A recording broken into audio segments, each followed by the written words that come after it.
Welcome to Better Together with your hosts, Emily Italia and Jennifer Morrow. When we all work together, we are stronger and can accomplish more for the kingdom of God. And now, here are the hosts of Better Together, Emily Italia and Jennifer Morrow.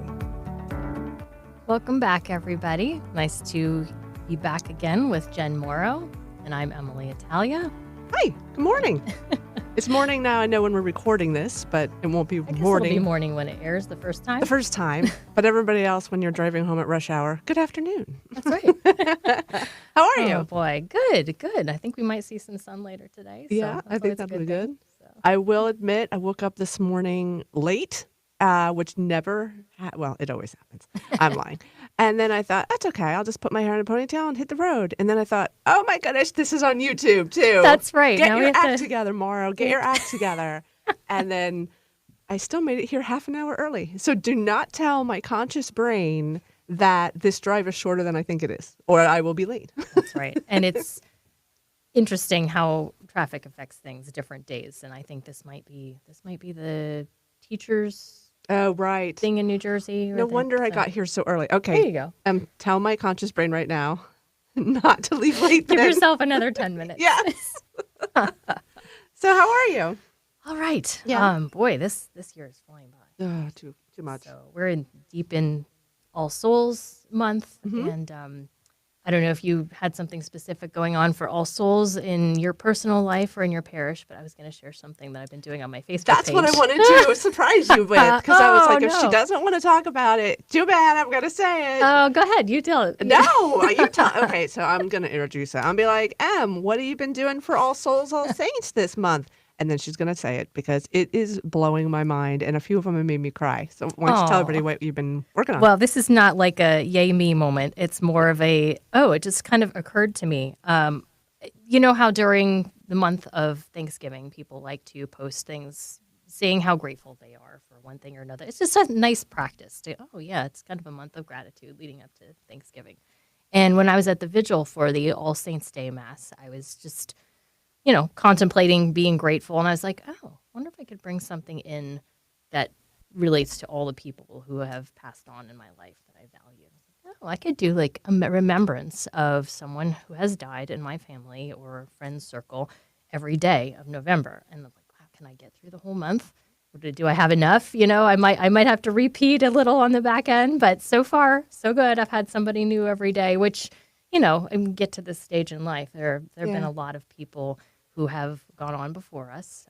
But it's just been such a wonderful opportunity to relive some of those memories with them, even if they were very minimal. Some of these people I haven't been part of my life for 20 years. Right. So it's been kind of, and it's fun to see family members then chime in with their own stories and expound on that. So it's really sweet. Like the first day you had it on your social media, they were like, they're pictures from like when you were young. So it's like pictures of your grandparents as example, right? And it's like these black and white photo, or not, maybe they weren't black and white. There were some. Mm-hmm. Yeah. And then that 1970s orange going on in the background that we can all relate with. And then like you wrote, like memories of them. And I was trying not to make it into a novel because you can be very, I don't know, at some point people stop reading. It's just, a social media post. So I was like, all right, I just want to kind of give some of the highlights, some of the experiences I had with them in my life. And since then, I'm like, wow, this really needs to be a memory book I can share with family down the road. So I think that's where this project is going. But so far, it's just a nice little memory jog and opportunity to remember to pray for that person that day and just, remember the things that they taught me. Right. So, but also like as your friend, like when you're sharing these and sharing the pictures, I can kind of see, like when you share some of the stories, I'm like, maybe that's where she gets that treat. Or, that like a story. And I'll be like, I can totally see Em doing that too. And then, like seeing the pictures of the family members because I can see the resemblance. So yeah, it's really fun. It surprised me even. So, it's I'm sweet. sure you see that too in your family pictures. Oh, yeah. Yeah. And it's interesting because like seeing you do that, like I have this box at home. It's full of my grandfather's cufflinks. And my mom was going through stuff after my grandmom passed quite a while ago. And she was like, nobody wants these cufflinks from your grandfather who died when I was like in second grade, right? Oh, wow. But I still feel that connection. We were close. And I was like, I'll take them. I mean, what am I doing with this giant box of cufflinks? But like, I'm finding shirts and like putting them on. Like, I'm wearing a men's shirt sometimes just so I can wear the cufflinks because I love them. And that's such a special connection because you're not connecting just with the item. It's No. the memory associated with it, the person associated. And with he did it. some pretty cool stuff. Like he was one of the first people to ever fly on a Concorde jet. Really? Yeah. So he has cufflinks from the Concorde that they gave everybody who was the first on the Concorde jet. How exciting! Yeah. So there's some really neat ones in there. Now you need to do this on your Facebook. I know. Maybe I do. So keep up the good work. We like reading you. it. Thank you. That's I think awesome. it's a good example for other people. Something they might want to pick up or share with their kids because it's really beautiful. So what's going on in your neck of the woods? Personally, nothing. Just running late to work every day like usual. But no, you know what I'm doing for November or not, and into December is I brought the book too.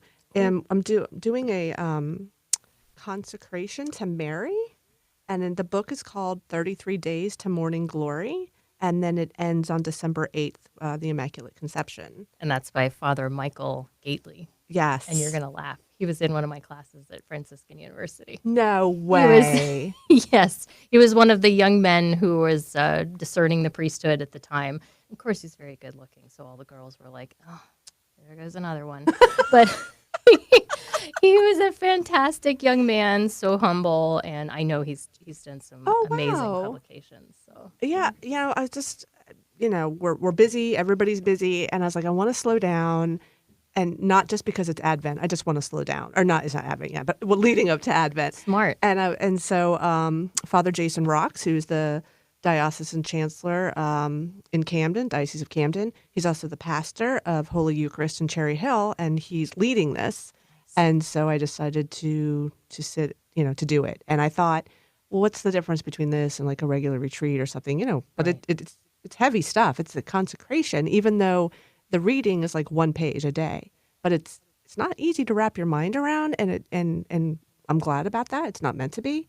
Right. So right now it's a wonderful process, and I love it. And what I love Fantastic. about it is that Father Rocks drives home, and the book obviously drives home, is Mary wants us to be saints, right? And following our baptismal call also to live out Christ's will in our life. So I thought that was also a good thing to start in November, since we start out with All Saints Day and All Souls Day. So it kind of all came together at the right time.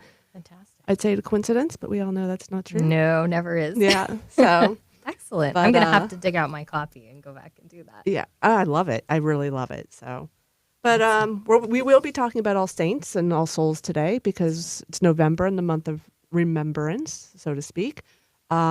But did we want to promote some of the things going on in around the diocese and around the state? Yeah, absolutely. I'm holding this up. I don't know if the camera can see it, but our newest edition of the Monitor, the November edition, we have Blessed Carlo Acutis's mother, Antonia Salzano Acutis, came to the Brick Parish, St. Dominic Parish, for the consecration of the shrine that's dedicated to her son, Blessed Carlo. And she actually brought the relic to its place of repose and prayed before. It was just very meaningful. If anybody wants to see it, I know they have the live stream is posted on YouTube if anyone wants to view the Mass. And then she spoke afterwards. It's youtube.com/Trenton Diocese. And then under there, they have their videos posted. Just scroll down and look for the Mass for the consecration of the shrine to Blessed Carlo. It was so beautiful because I know she was visiting a couple of states. I think she visited Philly, obviously New Jersey, New York. I think Texas slipped in somehow. But when I saw that she was coming to Brick, was it, you said St. Dominic's? Yes, St. Dominic's in Brick. I was like, holy moly, to see that she was coming so close. And was it packed? I can only imagine the church was packed. The standing room only in the back. Yeah, it was really amazing. And they, of course, have just had the new installation of the pieces that came from the Asbury Park Parish and His Holy Spirit. So, everything was ready for that. Just what a beautiful celebration. And I know that the Diocese of Trenton has a Eucharistic Miracles exhibit that y'all created. So that was actually based on Blessed Carlo's website, where he pulled together all that information on the Eucharistic miracles and has been traveling the Trenton diocese, and now it's been traveling other dioceses too. Did you just left the Camden diocese? Yes, it was the Blessed Carlo exhibit was in Blackwood, Our Lady of Hope, at the beginning of the month. And then from what I hear, it was, we wrote a couple articles about it in the Catholic Star Herald. So you can read those if you would like. I highly encourage it. And then it'll be back. The exhibit will be back at a couple of our parishes starting in 2024 because it's off visiting other dioceses from what I hear, and obviously back in Trenton as well. I was talking to Josue Ariola, who was instrumental in getting this exhibit put together, and he had said that there actually been requests coming from outside the states, from other, California even, and it's of course too big to transport something like that. But and they have a dedicated team that moves from place to place every time it needs to go to a new parish, and it's actually it's in the story that's in the November magazine, but just kind of talks about their journey and putting it together each time, and they're having adoration. It's a big exhibit. It's not just like something you set up and walk away. It's large. And there's this place of repose for the Holy Eucharist. That's I think you're meant to walk through the exhibit into each of the rooms, and then at the end you adore the Eucharist there. Well, that's beautiful. Yeah, just what a wonderful opportunity. So, definitely look. The Trenton website, dioceseoftrenton.com/Eucharistic-miracles-exhibit. And then it'll give you the listing of where it's going to be next and give you a little description also of what to anticipate. Spoiler alert on that story that ran in the Catholic Star Herald. I'm going to share it really quick because it was beautiful. But reporter for the Catholic Star Herald, Pete Sanchez, when he went to visit the exhibit in Blackwood, he happened to be there when a mother and her son were there, and the son has the same kind of cancer that Blessed Carlo had. Oh, no way. And so he ended up speaking with them, and it was really moving. That's in the article, but yeah, I mean, the fantastic part that it's for families. So that's beautiful as well. So all right, quick Diocese of Camden plug. Please. Can I do that? All right. We, in the Diocese of Camden, if you're around or if you want to drive there, which is a beautiful South Jersey area, the Catholic Climate, I can't say it, Covenant. I already need to practice it. For those who, the Catholic Climate Covenant, the founder is going to be visiting Cherry Hill on November 15th at 7 p.m. at St. Thomas More. And he's going to be talking about caring for a common home, kind of related to, obviously, Pope Francis and Laudato Si. But this organization's actually been around for quite a while, since the early 2000s, with the help of the USCCB. Nice. And actually, a couple of our parishes in the Diocese of Camden have launched their own Catholic Climate Covenant local chapters. So if you're interested in learning more about climate and or establishing maybe a environmentally friendly ministry at your parish, please come out and listen. It should be a great get together. There'll be a lot of talks about the environment and then how you can help. So again, that's 7 p.m. November 15th, St. Thomas More Parish in Cherry Hill. Fantastic. That'll be great. So this month, we are talking about All Souls, All Saints, and, bereavement and burial rites. And if anybody tuned into the Talking Catholic podcast a couple weeks ago, Father Jason Rocks, who I mentioned, the diocesan chancellor, talked a lot about what the Catholic Church teaches when it comes to burial.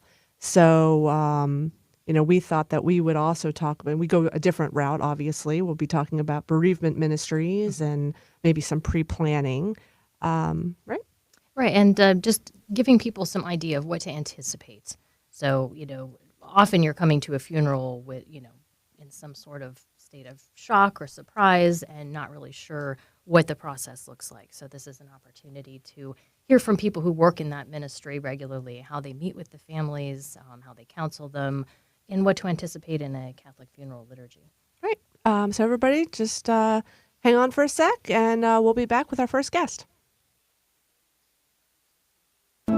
Father Benedict Groeschel. Some great people have shown respect for God. Can I read you a little quotation from Albert Einstein, who many times showed a great respect for religion and was one of the great admirers of Pope Pius XII for his stand against the Holocaust during the Second World War. Einstein wrote, "The fairest thing we can experience is the mysterious. is the fundamental emotion that stands at the cradle of all true art and science. A knowledge of the existence of something we can't penetrate, of the manifestations of the profoundest reason and the most radiant beauty, which are only accessible to our minds in their most elementary form. It is this knowledge and this emotion that constitute the truly religious attitude. Oh my, so beautifully said. The leading Catholic voices are on EWTN Radio.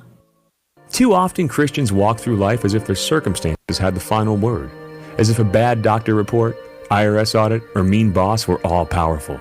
We need to start thinking and living as if God is all powerful, because He is. When Paul was in prison, waiting to be beheaded, he wrote things like, "I am pressed, not crushed, persecuted, not abandoned, struck down, not destroyed. In all these things we are more than conquerors because of Him who loved us." He knew he had the upper hand because he had God's hand. A real champion isn't someone who wins all the time. It's someone who can't be defeated. Christians are supposed to walk through life like real champions. People who face the same struggles and trials anyone else does, but unlike anyone else does. Because we saw the final score and we know who wins. I don't know what you're facing today, but I know who has your back, so hold your head up high. Like St. Paul, you're more than a conqueror. This is Chris Stefanik from RealLifeCatholic.com on EWTN Radio. And welcome back to Better Together. I'm Emily Italia here with Jennifer Morrow. And on the phone with us today, we have Lee and Linda Brennan. They are parishioners of St. Paul's in Princeton for, you're going to have to tell me, Lee and Linda, how many years you've been there now, because I know you predate my existence there. 42 years, Emily. 22? 42. I was close. Oh, wow, you were close. Yeah. So Lee and Linda have had many wonderful roles in our parish, but the one that I know them most from is the St. Paul's Bereavement Ministry. And we were hoping that you would talk with us today about what is a bereavement ministry and what ultimately do you do when you're working with families who are coming in to plan a Catholic funeral? Well, Emily, we, first of all, find so much fulfillment in this ministry. I know I speak for Lee when I say that. It is a beautiful, beautiful ministry. We, of course, know people and friends who have suffered the loss of their loved one, and especially very, very difficult when it's a child. But we usually get a contact from Monica at our parish, and at that point, then we reach out to the grieved family. We introduce ourselves as members of the bereavement team and ministry at St. Paul. Specifically, send our sympathy, our condolences, and offer our assistance in any way if they would like our help. We most times people are at that point very overwhelmed. They are raw. They are very emotional. Some don't even know how we can help them. So most times we offer, first of all, just to meet them in person. And I think that helps a lot to have that personal contact. Absolutely. I think having that personal touch must be a source of comfort for them in a very difficult time. It really is. And, when people are willing to come and meet with us in person, we pray with them. We listen to them. We, ask them to talk about their loved one. We, and then offer our help in making the plans for the readings, or if they would like any participation from family members. It takes time, and it's a beautiful, beautiful time together. And people really appreciate that. They really appreciate the effort, and they appreciate the help. Linda will come in usually with her iPad and take them to the website at St. Paul's, which gives them the roadmap for selecting readings, and then we talk and walk through the liturgy step by step and how they can incorporate family members, try and give a little guidance on the remembrance, to 3 to 5 minutes and kind of the topics to stay with. And I think it really helps. You kind of see it develop over it's usually going to be a 3 to 5 day period from the death till the funeral, and then there's always a follow-up after the funeral. That's right. And I think the fact that the website is so well developed and so well defined that it really gives people an awful lot of help in making their selections. I think people just don't know where to start. And I think that's where Lee and I come in and other members of the team come in. It's people are grateful. They have ideas, and some come in with their own suggestions, which is great. And I think the fact that people know that their family members can be involved, that helps too, because it just becomes so much more personal that way. Lee and Linda, this is Jen. So nice to meet you. Thank you for being on the show. Do you find that people are surprised when you call? Like, are they surprised that there's a bereavement ministry? Yes, they most definitely are. In fact, the last funeral that we just did was this past Monday, and it was a sign of very, very surprised, and also, well, why do I need help? Mm-hmm. I think that's sometimes the question we get, why do I need help? And because I think they might be under the impression that it's done by the clergy. And so when we tell them what our role is and how we can help them if they want the help, that is very appreciative. And then this one ended up with the wife being very grateful, Mm-hmm. and actually it turned out there was a real connection. We ended up knowing her from past work in the school. But anyway, and that happens a lot too in our parish. It happens an awful lot. I think with the fact that Lee and I have been in this parish since 1981, we've just moved through different ministries. And as a former teacher, I was a teacher for 20 years at St. Paul, so I know so many of the families, and we've just St. Paul's is our second home. That's all I can say. I'm sure that comes through when you're visiting with people. Just having that additional connection to a parish. It's a genuine caring about the person and what they're going through and what the family is going through. So it's not quite the same as dealing with a funeral director, which I'm sure they are incredibly well versed in dealing with that, but someone who's particular to the practice of the Catholic faith and what takes place at a Catholic funeral, I think it's very helpful to have someone there with just lots of our experience. funeral liturgy is so beautiful rich and so beautiful. I think when people get into it, they realize that, and I don't know that they fully appreciate, how good and how comforting it is. How comforting it can be. Yeah, and how much thought is into that liturgy. I think it's also, a real testament to a bereavement ministry in the fact that somebody's passed away, you're at your lowest, right? And sometimes when somebody passes away, people actually go the other way. They don't come near you, because not near you, but not like you didn't take a shower or something. Maybe don't know how to approach right. you. You don't know how to approach. Whereas you guys are diving in. You're diving in at, one of the lowest points of somebody's life to say, we're here to help you. We're not running away. We're here. And I feel like if you're the other person on the other side of that, that must be extremely comforting. Well, I think especially if the people are willing to or have the time, and most do have time to come and actually meet in person. And I think that there's just a comfort. There's just a comfort with meeting the people and then praying with them and just listening to them. And it's a very it's just a very emotional time. I mean, there's tears. There's it's just a very emotional time. But it's also, to me, that certainly enriched our life. I can't tell you how much the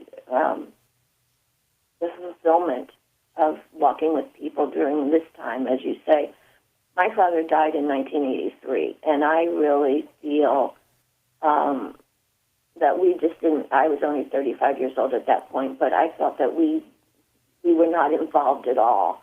And Lee had the opposite experience because he was able to help with the planning of the funerals for his mom and dad and brother and aunts, and it just was so much better for him. You know, I just feel like almost my dad got cheated in some way. I think that what Linda's saying is for the people, that's one of the questions was, I think once they get in, they understand that helping to plan, I know it was for me, for my relatives, it really helps with the grieving process. You know, you're doing something for your mom and dad, your brother, and as you go through it, it makes you think about that person when you're picking the readings and deciding who to bring up the gifts. Let's get the grandchildren, or let's do this.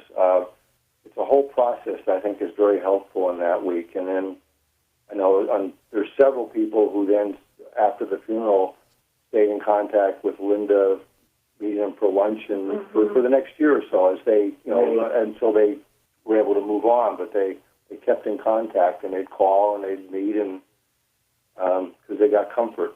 I try to remember and send cards, periodically during the course of the year, and I think families really appreciate that, that they've not been forgotten, and that you still remember their loved one, and they appreciate that little gesture too. And that's, I think, very unique to your ministry and to the Catholic experience of a funeral, to say we're accompanying you, but we're not accompanying you today and then we're done. It's a continued accompaniment. So they're allowed to grieve as long as they need to. I certainly had over 100 people, and we typically have over 100 people that come to our remembrance mass, for people who have died in the past year, where we light candles for each of them, and people come up and get the candle of their loved one. It's an absolutely beautiful mass, and you can really see the emotion in people. And there's typically, because it's a parish, people who've lost somebody know somebody else who lost somebody, and you'll see them getting together after the mass to talk and hug, and it's quite an emotional night. It was beautiful. I was so glad to be able to attend that this year, and I get to see it from the choir loft, so I get to see all the candles down front, and I love how they read the names of all those who have passed away in the last year, and there's a little musical interlude in between the names, so it gives you that other opportunity to commemorate that loved one and to process the loss. I think the visual, as you said, Emily, from the choir loft, it must be really something else, because between the pictures on the altar of all the people who have passed away over the course of the year, in addition to others, and then the candles with the names, and it is just a very, very beautiful night. It really is. What advice would you have for others who are helping someone grieve? Because you've had so much experience in assisting people, walking with people on this journey. Listen. I think it's just, if you can just listen to people and let them talk. I think it's such a tough time for them, and I think, just being available is important. I had a friend who, she was the major caretaker of her dad, and even before her father passed away, I would see her and we'd talk and just listen to her, and I was just in such awe of her commitment to him, and how she was just a very young girl to begin with, too, herself, with a family of her own, but it was just a beautiful thing to watch. And then when he did pass away, I think she just felt that she needed to make sure that this was absolutely a very beautiful send-off for her dad. She had spent so much time taking care of him, and she wanted it to be almost perfect for him. We're always there for the bereavement people are the acolytes, and we also are available. We'll tell them if there's, at the last minute, if they have a young person doing a reading, that we've heard all the readings so many times, that we'll just step in, and that gives them a little bit of comfort too, that relaxes them. Because sometimes, they have great intentions that they want to, but at the moment it's just too hard, and they just don't feel that they can get through it. So, we're always there for backup. So the bereavement team doesn't just kind of walk with them like before and after, but they'll actually go to the service or to the mass? Oh yeah, we're absolutely there. Lee is always a acolyte. I always sit with the family and just kind of give them some direction because they're not everybody is tuned into the liturgy. Not everybody, they're not always churchgoers, so they're looking for direction. We're there usually an hour before we set up the set church, up the altar, put out the candles, and set everything up for the priest, and then we're there as they arrive to greet them and help them. There was occasionally you'll get one where it's cremains and there's no funeral director involved, and in that case we'll explain where they sit, how to come in, how do you want to do this, do you want to kind of process in or just have, we're there ahead of the Mass to do all that too, to help them through the liturgy and how to figure out what they have to do. How many people are on your bereavement ministry? Is there like a team? Well, I think there's actually five of us. Five of us. Five of us. Lee and I, as a husband-wife team, another woman who is is devoted to it also, and then Stephanie Zepka is the woman, and then Tony Montrone is the head of our bereavement ministry. Yeah, and then Jane Coupin will help occasionally as a lector. Yeah. So we're always open to having more help. We could use more help. We could certainly use more help. As Emily, you saw from the choir loft, 82 people, died this year. So Tony, we've done 313 funerals since in the last 4 years. So that's a lot of funerals. And during the winter, we will sometimes do 2 or 3. We've had times where we did 3 funerals in a week. Wow, that's a lot. That's a little hard. Yeah, we come home and go to bed. I do. I'm exhausted. I'm drained emotionally along with the family. I know all the families who benefit from your wonderful ministry appreciate, probably in ways they don't even realize, just knowing that someone is there taking care of the details and making sure everything goes off as planned, and when they're in a point when they can't really focus on all those details. So a blessing. The deacons, both Deacon Jim and Deacon Frank, have said that, thanked us, and they said, with doing all the details and setting up, it allows the clergy to focus on the liturgy and their role, if they're being brought to account, so that they, we take care of all this other stuff, that they can focus on what they need to focus on. Even as to the point where we have a book where the readings are in the book, even if the gospel is chosen by the celebrant, we put the gospel in so that we take care of all of that, so that people don't have to worry about bringing up a copy of their reading or things like that. We just try to cover as many of the details as possible. Well, thank you both so much for being willing to talk about your ministry and for coming on the program today. And keep up the great work. And anyone who's a member of St. Paul's who's listening, note that they could definitely use your help. Thank you both. Thank you. All right, stay tuned, everyone. We'll be back after a quick break.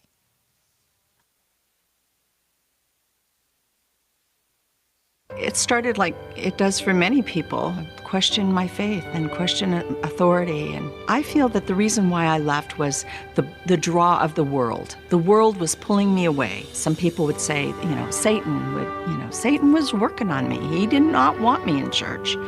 He wanted me to be desperate. He wanted me to have the thoughts of suicide. I started to realize that a lot of the things that I experienced in my life were a result of my rebellion against God and against authority. Coming back to the church is the first step in healing from all of the hurts of the world. I went from being desperate and in despair to finding hope and encouragement for the future. I'm on God's team. I know who I belong to, and I know where I'm going, and there's nothing that can separate me from God's love. Take another look at the Catholic Church. Visit CatholicsComeHome.org today. Hello, I'm Bishop David O'Connell, the Bishop of the Diocese of Trenton, and this is a Eucharistic moment. Blessed Carlo Acutis, the teenager who in our own time cataloged all the Eucharistic miracles in the Church's history, wrote, "Every day I live the Holy Communion as a constant dialogue with Jesus, as an authentic hope. The Eucharist is my highway to heaven. To always be close to Jesus, that's my life plan. I'm happy to die because I've lived my life without wasting even a minute doing things that wouldn't have pleased God. I offer all the suffering I will have to suffer for the Lord, for the Pope, and the Church. The more Eucharist we receive, the more we will become like Jesus, so that on earth we will have a foretaste of heaven." Hi, everybody. This is Jen Marram with Emily Italia, and welcome back to Better Together. We are talking about All Souls, All Saints Month, bereavement ministry, and Catholic burials and the importance of planning ahead. And as such, we have our next guest. We have Debbie Moore. She is the Assistant Director for Cemetery Marketing and Outreach for South Jersey Catholic Cemeteries, Diocese of Camden. Good morning, Debbie. Good morning. Nice to be with you both today. I appreciate the invite. Well, thank you for accepting. So we just got off the phone with two who work in the bereavement ministry in the Diocese of Trenton, and we just wanted to shift plans. What do you call that?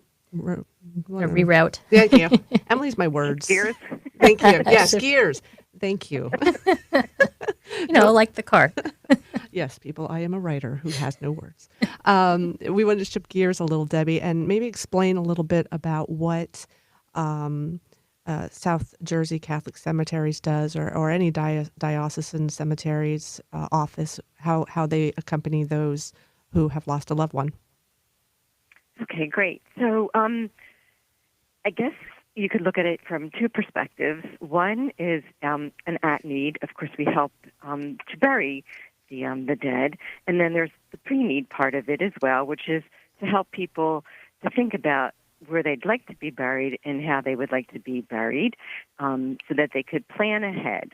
So we kind of work with our constituents, for lack of a better word, and try to guide them in making the decisions on how they would like to be buried and the location, even to consider whether they wanted to be cremated, because we are permitted to do that within the Catholic Church's teaching, or if they want to do a full body burial. And of course, if you choose to be cremated, it's very important to understand the Catholic Church's teaching and the importance of burying the cremated remains, regardless of whether you wanted to do a ground burial and place the remains into a niche, which is a little kind of like a little box.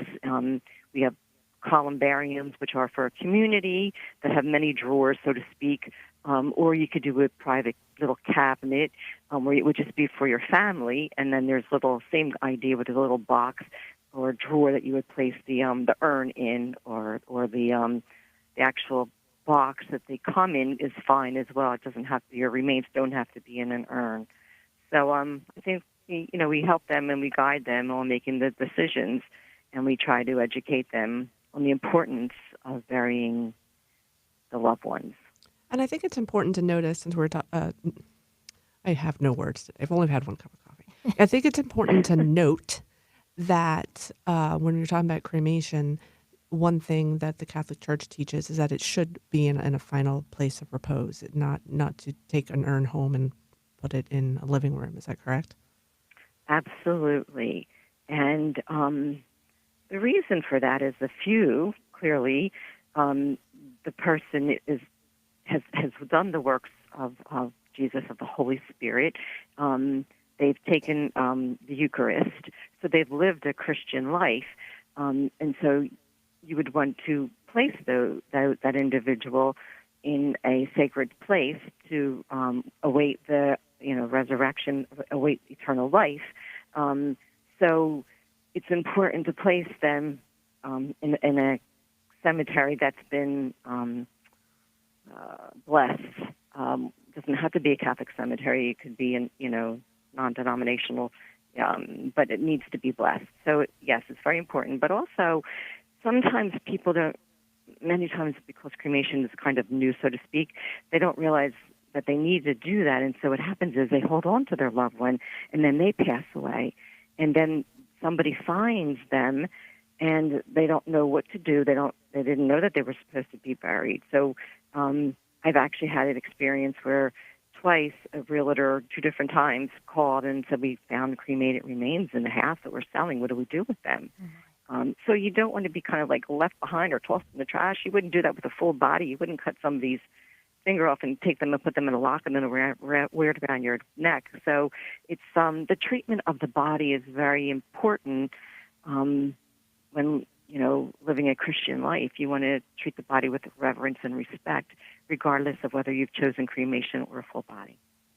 You had mentioned something about that, Jen, that there are some interesting trends out there now that people are doing to commemorate their loved ones that would not be considered acceptable. I've heard about, I'm sure, Debbie, you could talk more to this about, taking some of those remains and putting them in jewelry or a necklace to wear around your neck and things like that. I'm sure you've heard of things, but I love how what your explanation of that person has taken the Eucharist, so it should be in a place of reverence and blessed. That makes so much sense to me. That's beautiful. It really does. Because go ahead. It's also it's for me. So having experienced probably on my 4th turn now here, my grandmother passed away. She was the first of my adult life where I buried a close family member, and my children were young. They were altar servers.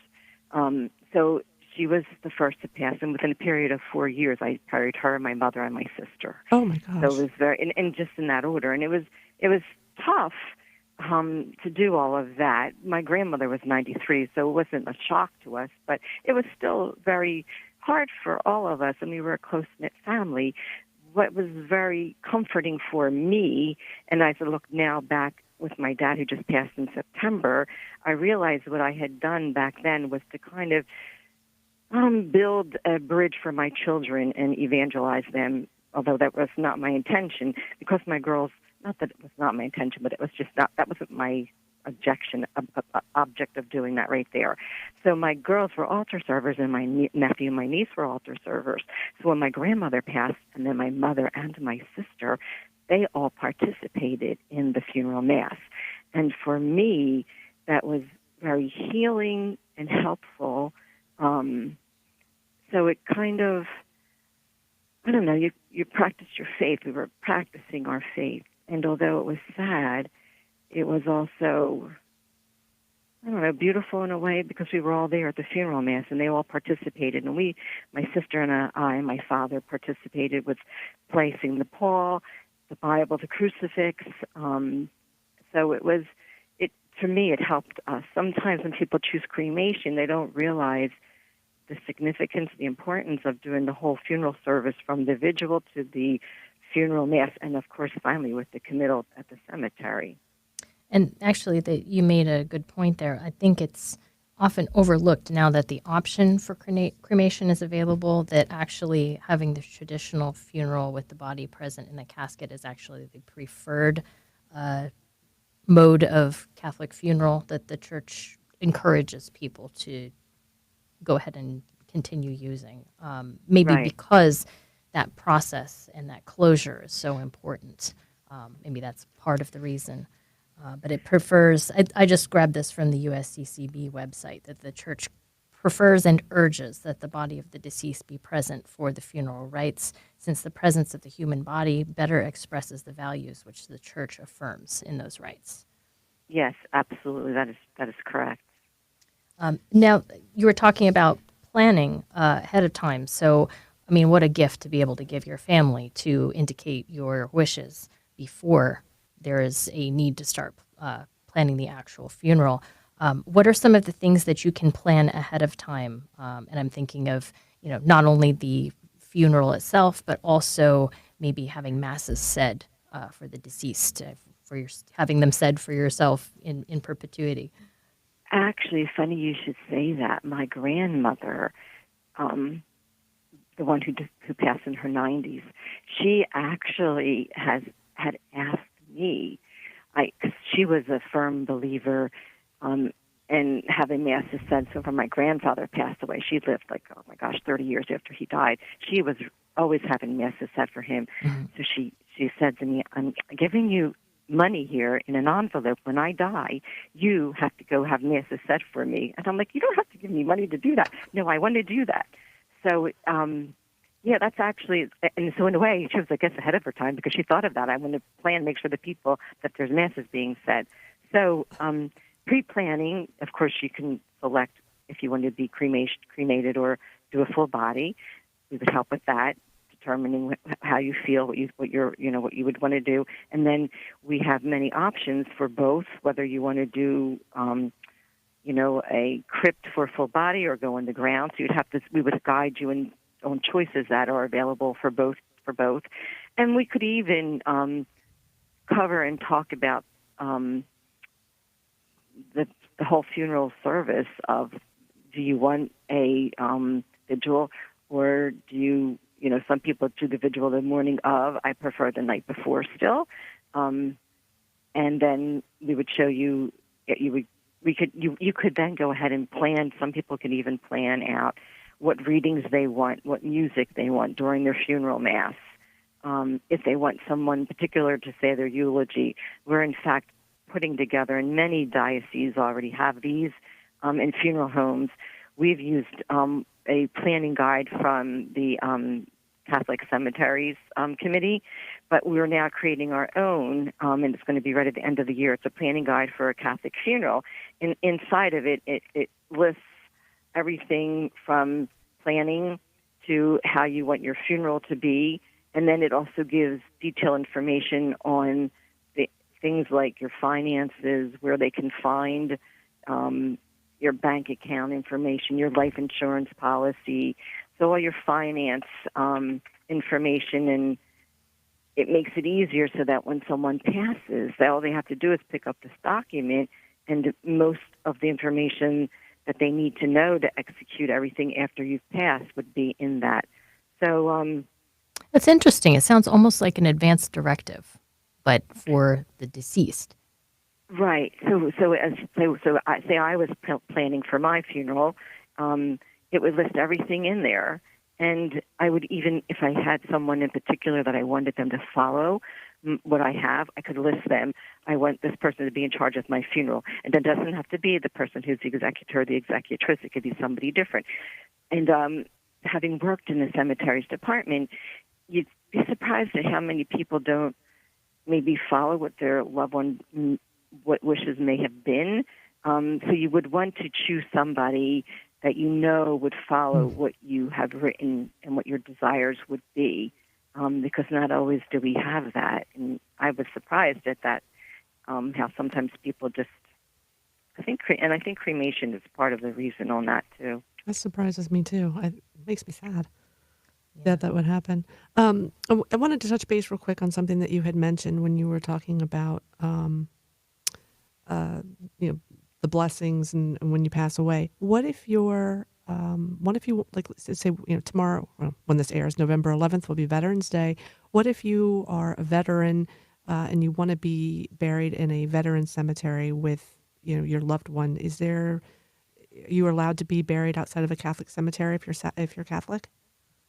Oh, absolutely. So you would have the priest who would do your funeral mass would come to the communal service, and they would bless the ground there. But we also offer, at our Gate of Heaven Cemetery in Berlin, we have a section specifically for veterans, and they get a discount and so forth, and their spouse can be obviously buried with them too. So it's nice because it's a section within a Catholic cemetery that's strictly for veterans, and we have a monument that's there with the flag, the American flag. So that's beautiful. And it's nice to know that that option's there. Yeah. What if you're not Catholic? Can you be buried in a Catholic cemetery? yes, you may be buried in a Catholic cemetery. In the state of New Jersey, we have to sell to, the purchaser has to be Catholic. But so say my husband wasn't Catholic, I would purchase the burial right, and he would be allowed to be buried with me.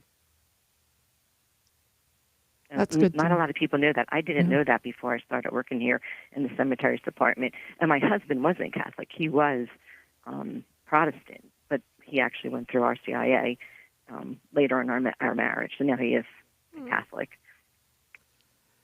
Well, do we have any questions more for Debbie, or?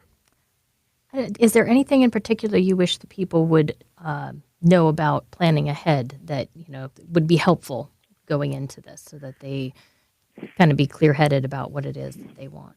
So I, having experienced 4 different burials, only one was not with the purchase of a burial plot.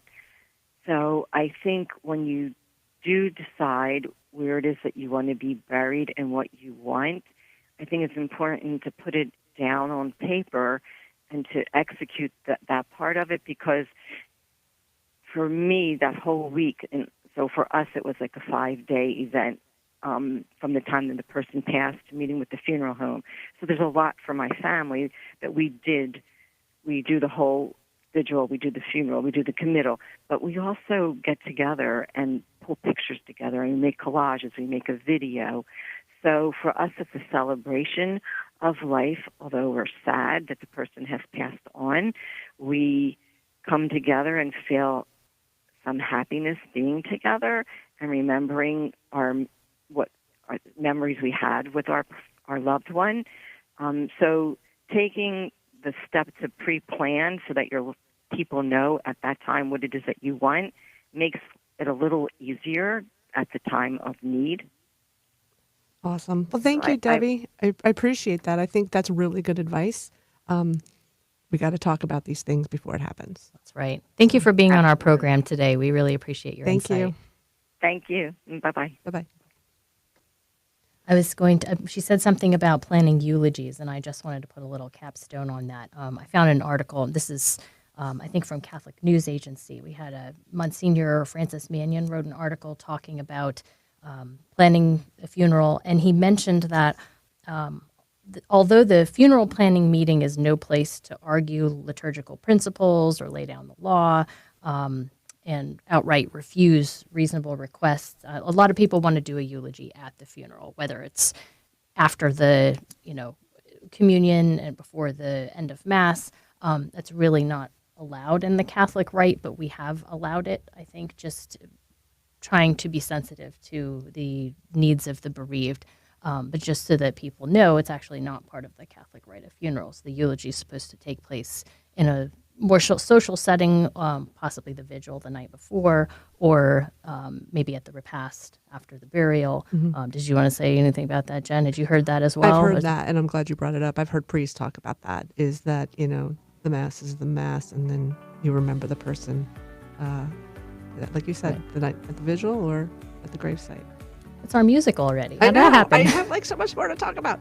Emily, it was great to be back together and chit chat. And listeners, thanks for tuning in to Better Together, and join us next month, where we'll be talking about Christmas and Advent and fun stuff. Sounds great.